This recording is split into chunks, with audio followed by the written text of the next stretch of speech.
Patan city traffic પોલીસનો અનોખો પ્રયાસ ટ્રાફિક નિયમોના સંદેશા સાથેના પતંગોનું વાહન ચાલકોને વિતરણ ઉત્તરાયણ પર્વના પવિત્ર અવસરે પાટણ શહેરની ટ્રાફિક પોલીસ દ્વારા પ્રજાલક્ષી અને જનજાગૃતિલક્ષી એક નવતર પ્રયોગ હાથ ધરવામાં આવ્યો છે.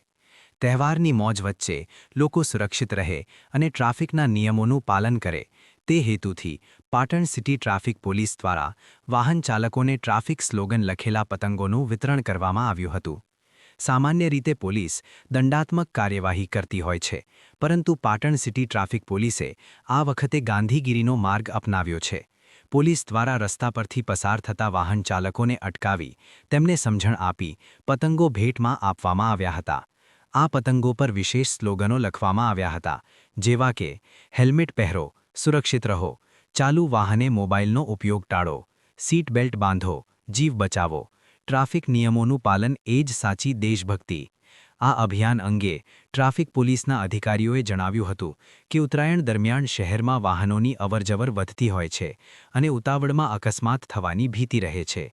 પતંગ એ આ તહેવારનું પ્રતીક છે, તેથી પતંગના માધ્યમથી જો સુરક્ષાનો સંદેશ આપવામાં આવે તો તે લોકોના માનસ પર વધુ અસર કરે છે. આ પ્રયાસ દ્વારા ખાસ કરીને યુવા વાહન ચાલકોને ટ્રાફિક શિસ્ત જાળવવા પ્રોત્સાહિત કરવામાં આવ્યા હતા. પોલીસની આ નવતર પદ્ધતિને પાટણના નગરજનોએ ઉમળકાભેર વધાવી લીધી હતી. વાહન ચાલકોએ પણ પતંગો સ્વીકારીને ટ્રાફિક નિયમોનું ચુસ્તપણે પાલન કરવાની ખાતરી આપી હતી. શહેરના મુખ્ય માર્ગો અને 4 રસ્તાઓ પર પોલીસના આ માનવીય અને જાગૃત ચહેરાની સોશિયલ મીડિયામાં પણ પ્રશંસા થઈ રહી છે. પાટણ સિટી ટ્રાફિક પોલીસની આ કામગીરીએ સાબિત કર્યું છે કે કાયદાનું પાલન માત્ર દંડથી જ નહીં, પરંતુ પ્રેમ અને સમજાવટથી પણ કરાવી શકાય છે.